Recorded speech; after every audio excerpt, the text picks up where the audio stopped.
Silage வந்து நாங்களே ready பண்ணோங்க. எங்களுக்கு பெஸ்ட் ரிசல்ட்டாக கொடுச்சு. எளிமையான முறையில் எப்படி சைலேஜ் பண்ணலாம் அப்படின்னு பார்த்தீங்கன்னா, நம்ம தினமும் பயன்படுத்தக்கூடிய ஒரு சாக்கு தான், மாட்டு தீன் வாங்குறோம் இல்லையாங்க, அந்த சாக்கு தான். அது போக வந்து அதுக்கு வந்து நாங்கள் எக்ஸ்ட்ரா சைலேஜ் கவர்னு சொல்லிட்டு தனியாக வாங்கினோம்.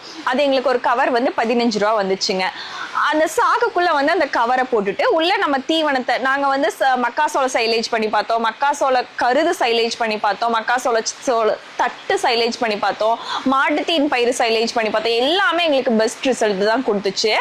எப்படி பண்ணணும் அப்படின்னு பார்த்தீங்கன்னா, அந்த சாக்குக்குள்ள கவரை விட்டு கவருக்குள்ள வந்து நம்ம தீவனத்தை அரைச்சு போடுறோம். நீங்கள் என்னதான் இந்த மக்காசோள கருது எதுனாலும் மிக்ஸ் பண்ணி கூட நாங்கள் போட்டு பார்த்தோம், எல்லாமே ஓகே தான். நீங்கள் என்ன போடுறீங்களோ அந்த பசுந்தீவனத்தை உள்ள போட்டுங்க, நல்லா ப்ரெஸ் பண்ணி விட்டு பால் கறக்கிற மிஷின்லேயே வந்து நீங்கள் வேக்கம் பண்ணிக்கலாம்.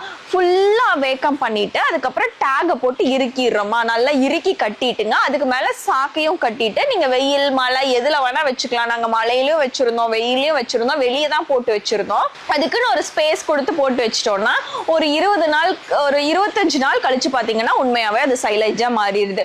உள்ள நாங்கள் எதுவுமே கலக்கிறது இல்லை, பசுந்தீவனம் மட்டும்தான் போடுறோங்க. இது வந்து பார்த்தீங்கன்னா நீங்கள் 6 மாதம் வரைக்கும் வச்சு பயன்படுத்தலாம். எலி தொலை இருக்கும், நம்ம எலி இல்லாத இடமா பார்த்து வச்சுக்கலாம். அதுதான் நாங்கள் வெளியவே போட்டு வச்சிடறோம்ல, மழை வெயில் அது எல்லாமே படும்போது வந்து உங்களுக்கு அந்த இடத்துலலாம் எலி போகாது இல்லை, அதனால ஒன்றும் பிரச்சனை இல்லை.